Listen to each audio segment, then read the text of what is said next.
You can show him day 6. Here's mine, or his. Actually, Brian, I put these day 5 and day 6 blank papers in the folder, in the substitute folder, not substitute, absentee folder in Miss Stone's office if you care to come in or send someone in for them. Otherwise, just take notes on a piece of paper, that'll do. Alright, so we are at the point on day 6 where we're going to take the random variable, the binomial random variable,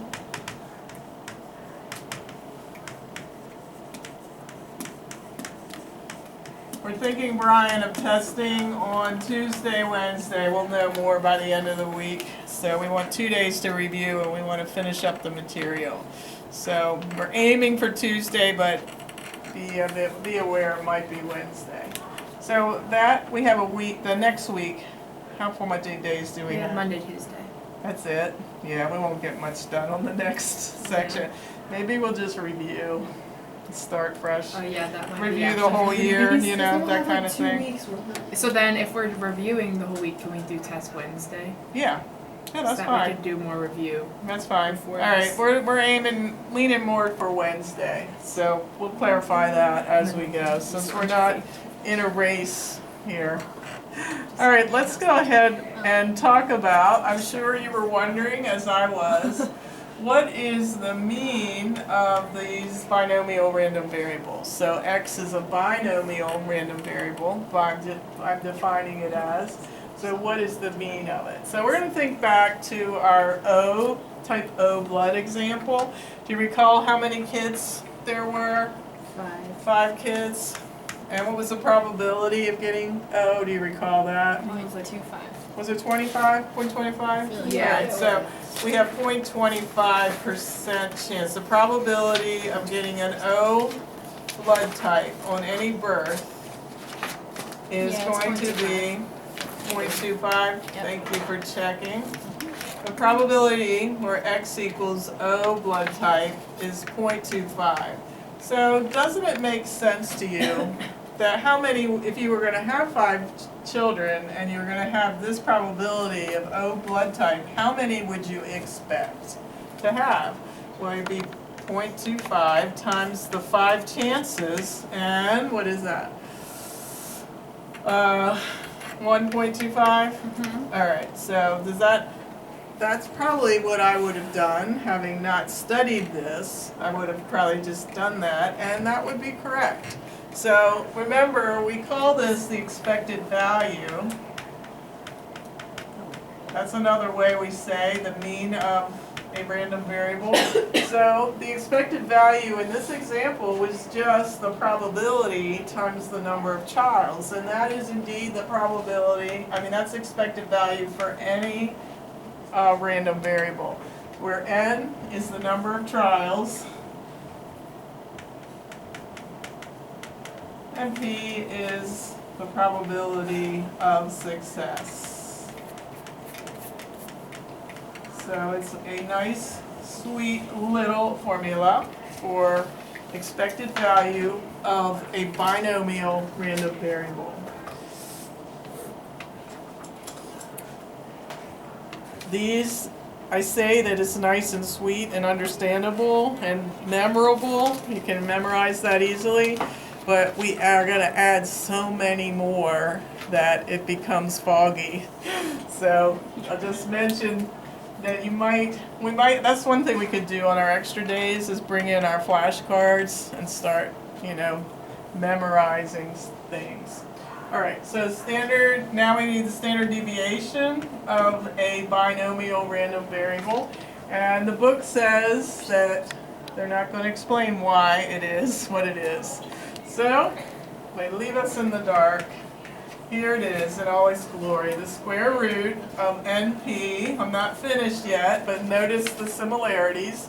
You see square root, you expect that for standard deviation. And so far, we've got NP, but it's followed by 1 minus P.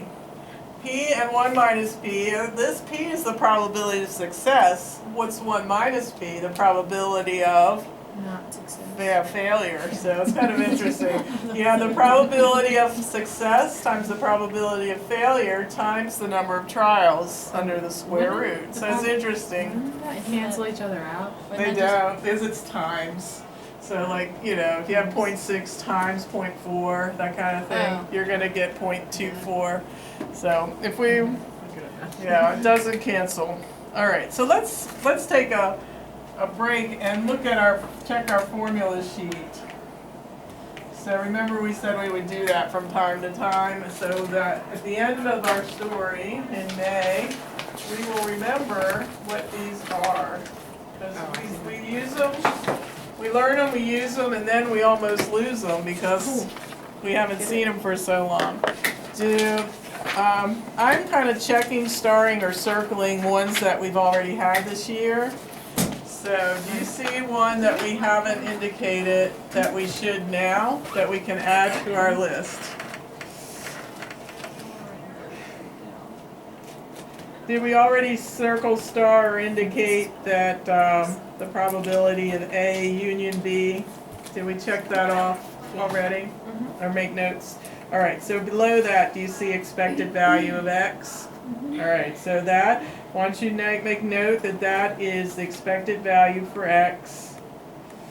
And the formula is you take each value possible, X, and multiply by its probability and add. So that is, we've been doing that.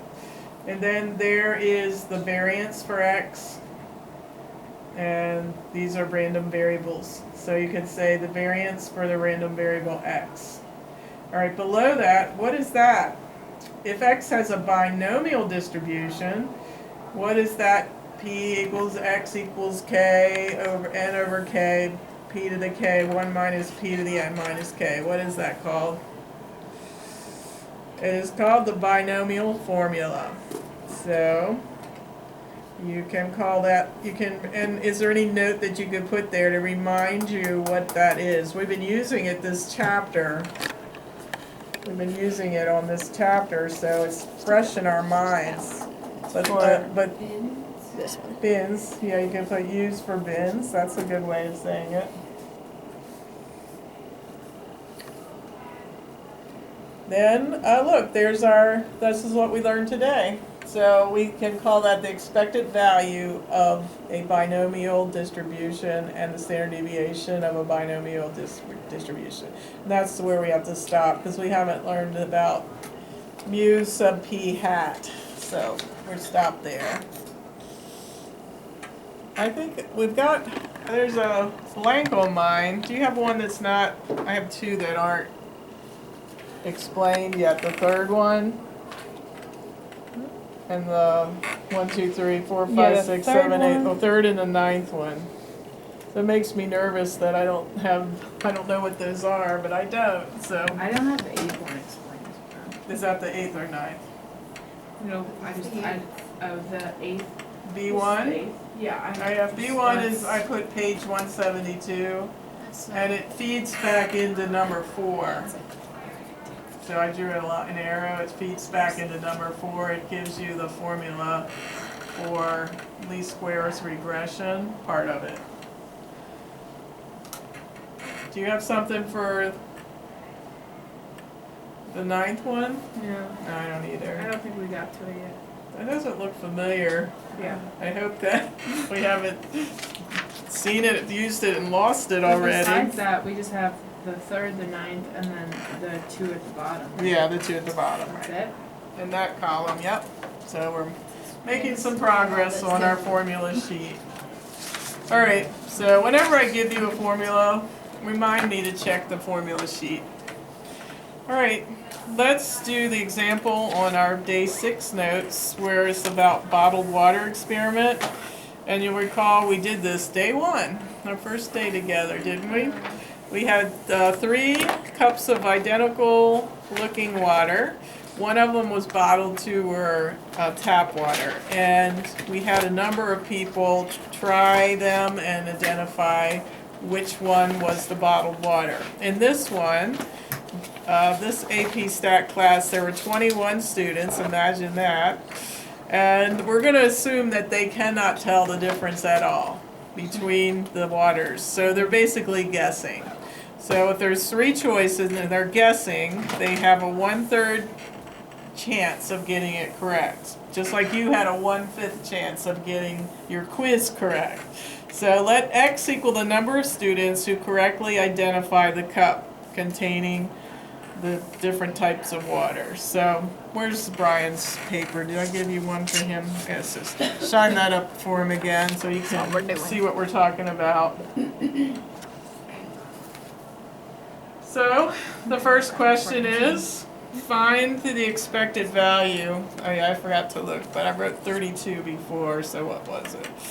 15 more minutes, 47. So, all right, let's look at what is the expected value for this water experiment. So I've taught you how to do it, but I haven't let you do one. So do that one and tell me what you get.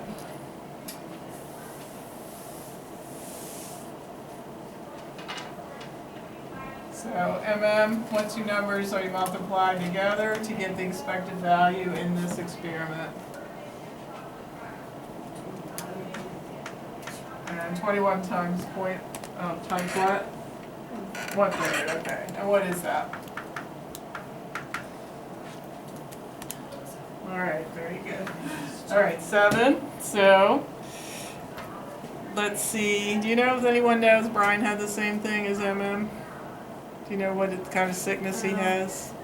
Is it stomach or throat? Like it's just in my chest. All right. All right. Can't speak well, so he's got a croupy throat. Yeah, like a chain smoker. We were wondering if you were suffering with the same malady. So, Because that's like all right. Yeah, I think that's better than the throw-ups, personally. All right. So, expected value is 7. Questions on that? All right. Guess I'm going to ask you next. Standard deviation. Oh, you looked at my notes. All right, go ahead and calculate using our new formula, hot off the press, and tell me what you get for that.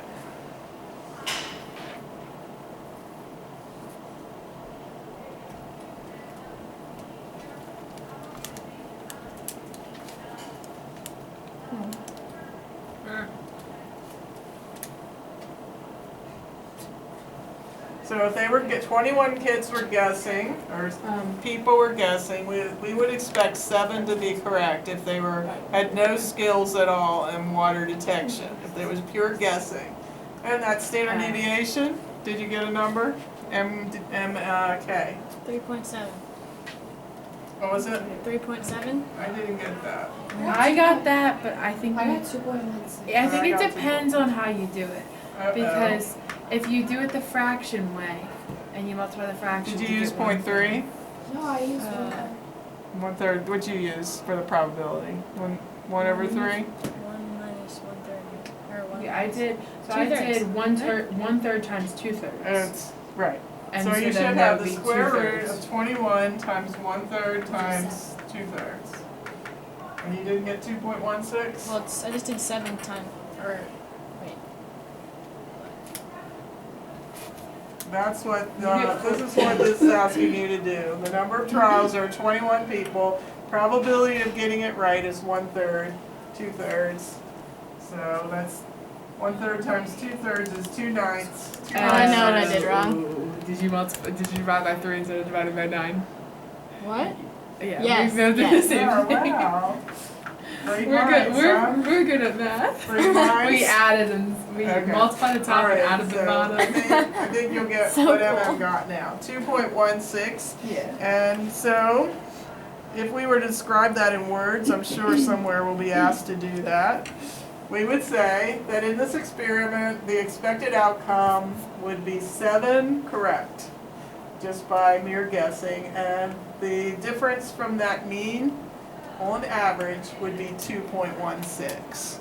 So that's the meaning and the practice of finding the expected value and the standard deviation of a random variable. All right, how could you do this one on your calculator, since we talked about this earlier? Since there were 21 in the class, let's say probability that X, where X is the number of correct responses, is greater than or equal to 13. So Should I just you don't stop? really have to do it, just tell me what to put in the calculator. I think we need to MD. stop the video. Should I pause the All right, video? and we need part 3.